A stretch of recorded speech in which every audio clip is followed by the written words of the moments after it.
So there's lots of reasons. One of the biggest is the schools. It's children's education is really important to parents, and so they look for quality school districts, and Camas is one of those. It has an excellent reputation and has for many, many years of being a really good place to have your kids be educated. So that was a big driver. I think our unique relationship to Portland and being the proximity, I think made it really attractive for a lot of people. You could be in kind of a small town feeling community, but also be in downtown and go to a Blazers game or something like that relatively quickly. And I think the Portland Airport played a big role in that 205 bridge, played a big role in our growth. That kind of made the Portland metro area much, much closer. And so there aren't that many cities in the world where you can get to a major international airport in 15, 20 minutes. And it's maybe a little longer now with traffic, but that's what Camas had for a long time. And so it became a good place. We have a lot of pilots that headquarter out of Camas, and flight crews and different things like that. So if you need to travel for your job, Camas was ideal for a lot of people. Well, it's changed a lot. I mean, it's the amount of work you guys do is very different than the kind of work we did. My daughter's taking a bunch of AP classes and magnet classes, and I don't even understand half of the stuff that she's doing. So used to be your parents could maybe help you with your homework. Well, these days it's pretty complex stuff, at least what I see.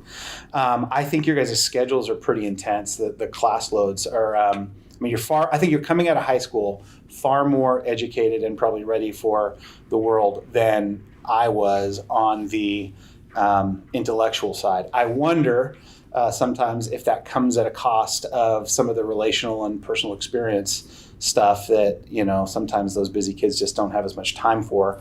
And whereas we had a lot of time for those kind of things. So I don't know, it's a balance, it's different, but I would say certainly you guys are smarter.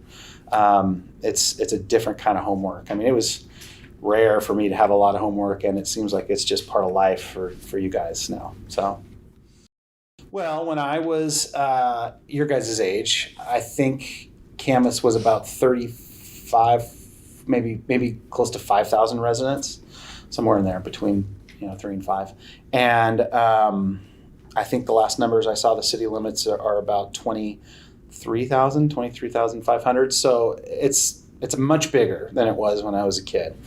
And you used to, pretty much count on the fact that everyone you knew had family that worked at the mill. My family was really odd growing up because we were one of the few families who had no connections to the mill that lived in Camas, but almost all my classmates, their families worked in the mill in some way or another. So that's changed a lot. Now it's really hard to find someone in school that's parents work at the mill. I mean, they're out there, but there's not that many of them. And before, it was a huge part about what our community was kind of identified as. I mean, hence the primary high school's mascot as the papermaker. I mean, that's not normal, right? Unless you grow up in a mill town, and then that's a normal thing. So that was really the identity of the community. And the community's changed a lot as far as its identity. It was I would call it a real blue collar community where everybody just kind of was hardworking millwrights and trades. And today I would call it more of a white collar community where there's a lot of office jobs and a lot of tech jobs and a lot of people commuting into Portland. And so it's just the workforce has changed a bit. You see that in the community. So I've always been in love with Camas. Even as a kid, I loved it. And that really didn't change. It's kind of, for me, it's like, I think of it like my kids. I loved it when Rachel and Chloe were babies. That was a fun time, and it was fun to play with them and goof around with them. But there were also things that weren't fun about it. They were really dependent on me, and I had to do all this other stuff for them, right? I loved it when they were, middle school age, and we got to kind of do some more fun things that they could be more independent at. And of course, now I really like it when they're either in college or in high school. And so the relationship changes in each phase. And I love them all. And it'd be hard for me to say, I loved it. I liked Chloe better when she was a baby, or I liked Rachel better when she was in middle school. I loved every stage. And that's what I would say about Camas too. It's different. Each phase of Camas has its strengths and minuses. But at the end, the heart of the community has always been consistent. And I think it's just a really special place where people kind of look out for each other and care for each other, and that has not changed. We've just had to kind of teach more people that value as they've come in, or frankly, a lot of people that have moved here had that value and they were attracted to Camas because they saw that. So I don't know if that's a evasive answer, but I would say I've loved every phase of Camas. I don't know that there's any phase, that was more special to me than another. I liked them all for different reasons. Well, the biggest change that Camas has probably ever seen, and maybe will see, is the mill and the changes in the mill. We're at a point now where the mill is down to just a few hundred jobs, and there's lots of speculation as to whether those jobs will eventually all go away and whether there'll be redevelopment down there. And that changing of our culture is, in my mind, the most significant. I mean, for well over 100 years, 130 years, we were a mill town. I mean, that's what we were. We were paper makers. We celebrated all those things. Our families were all connected to the cycles of economics that had to do with the paper industry, and our town was affected by that. And wise people, many years prior to where we're at now, decided, we should probably not just be a mill town. We should probably start looking at some other things. We should look at Sharp, and we should look at other high-tech things and say, let's diversify our economy, because someday maybe the mill won't be there. And they weren't banking on the mill's failure. They just didn't want to be dependent on one industry. And so as the economics and global kind of world has changed on the paper industry, that I think will serve as the biggest change to this community long-term, is when and if there's no longer a mill at all here, and how that affects us, because that kind of was who we were, and then it'll be gone. And it'll be interesting to see what happens. I mean, will we still be the paper makers? I hope so, because that's our tradition. Will there still be a memory? If there's redevelopment opportunities or things that happen, will it give honor to our past and be like the mill district and different things like that? I sure hope so, because to me that was Camas. That's what made Camas special, and that change, I think, will be pretty interesting to see how it plays out. So I never really decided to run for mayor. What I decided to do was run for city council.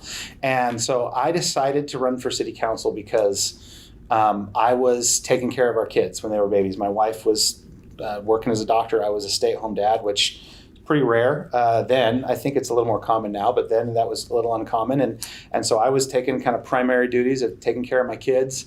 And I felt like I had some other things I could do. And so I thought, actually a neighbor came and knocked on my door and was upset about something the city was doing. And she said, "You should run for mayor."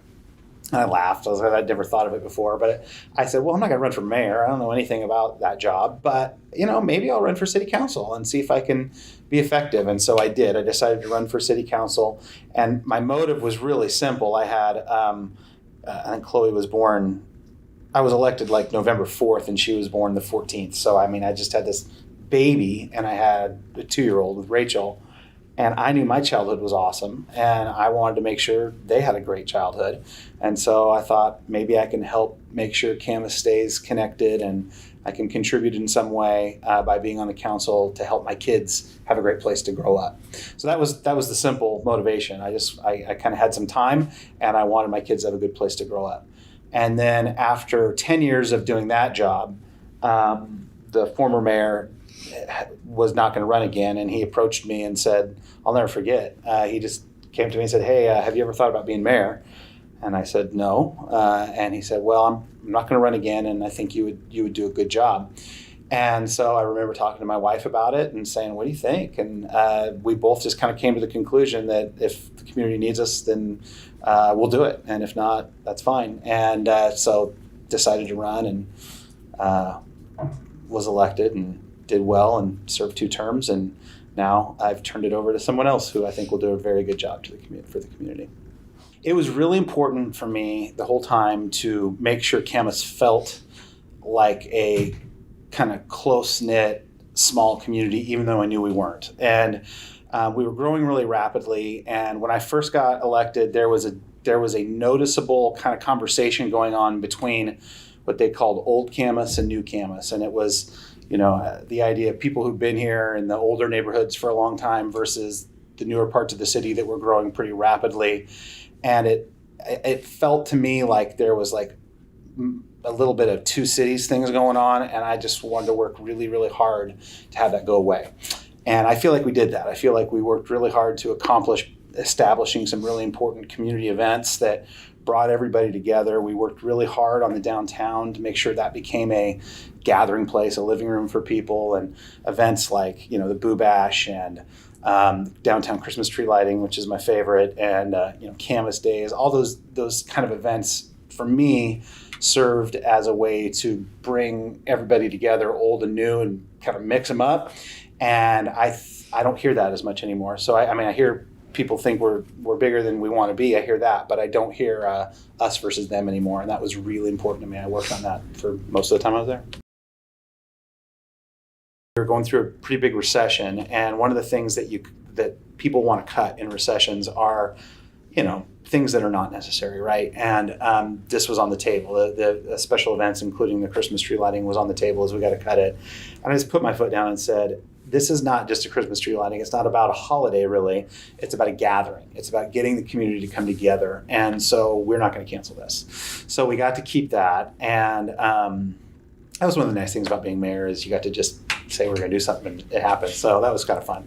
But anyway, and then we decided every year we just wanted to see how we could top it, And so I remember the first year, one of our street workers was like, Scott, I was down in Disneyland and they make it snow down there. He's like, I think we can make it snow in Camas. I'm like, I like this, Scott. Let's pursue this. So then our parks person, Krista, went and researched and found all these machines that make fake snow. And we're like, all right, let's try it. We want it to be a surprise for everyone. So we set them up, and I'll never forget the first year, the bubble thing comes on and it starts snowing. Like, all right, we got it.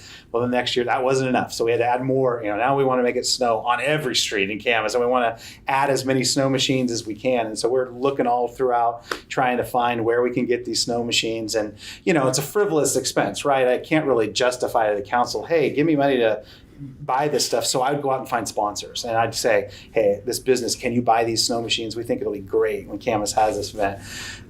So that was all, we just kept adding snow machines, and we kept adding sound. People would say, we can't hear. So we'd bring in this sound equipment company, and they'd set up speakers all the way down. Well, pretty soon, that thing, I don't know if you've been recently, but thousands and thousands of people show up to the thing, to the point now where like, it's a little crazy walking around there. There's so many people. And so then we, one year the staff knew I wanted to continue to add. So one year they said, hey, we got a surprise for you. And they wouldn't tell me what it was. And I'm doing and I always use it as an opportunity to tell people kind of what I just told you guys. We live in a special place. We've all been given way more than we need. And it's our responsibility to acknowledge that and to give back. And so I kind of challenge the community to, basically just think of others than themselves. And so then we do the countdown, and the lights come on, I'm waiting, and I see video cameras on me like they want my reaction.